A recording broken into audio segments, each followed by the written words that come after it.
Indonesia dinilai masih rentan korupsi oleh masyarakat. Indeks Integritas Nasional Indonesia dalam survei penilaian integritas masih berada di level 71,9. Indeks terendah berada di Kabupaten Waropen dan indeks tertinggi berada di Kabupaten Boyolali. Dalam dialog FMB 9 Senin siang, Deputi Pencegahan dan Monitoring KPK, Pahala Nainggolan mengatakan, berdasarkan survei penilaian integritas DPI terbaru, Indonesia berada di angka 71,9 yang berarti masih rentan terjadinya korupsi. Survei tersebut memotret persepsi dan pengalaman 400.000 responden terhadap lembaga publik. Tujuannya kita mau ukur keberhasilan pencegahan, bukan yang KPK saja loh. Karena ini seluruhnya kan, kalau dibilang perizinan naik skornya gitu, berarti ya bukan KPK kan yang menyelesaikan perizinan. Semua lembaga yang menyelesaikan perizinan Anda membaik. Nah, kira-kira kan gitu ya, jadi ini mengukur. Yang kedua yang lebih penting lagi di bagian mana kita masih ketinggalan. Kalau boleh kita bilang, ini berita buruknya nih.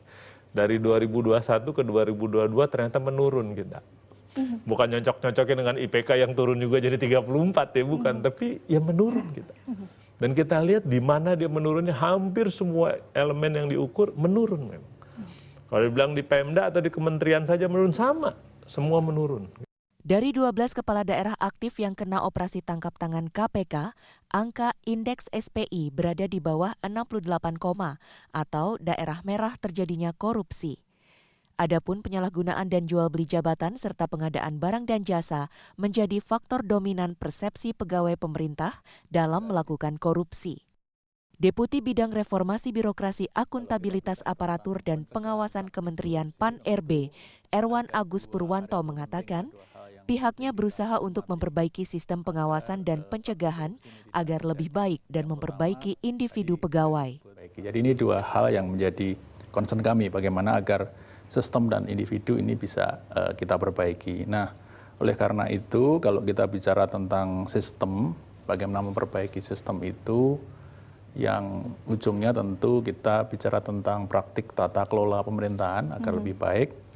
Banyak hal sudah dilakukan oleh Kementerian PAN-RB, dari aspek yang sangat makro kita bicara tentang grand design untuk RB ya, reformasi birokrasi, sampai kemudian pada aspek yang lebih operasional. Kementerian PAN-RB memiliki indeks reformasi birokrasi yang menggambarkan kemajuan instansi pemerintah dalam menciptakan birokrasi yang bersih dan efektif, profesional dalam melayani masyarakat.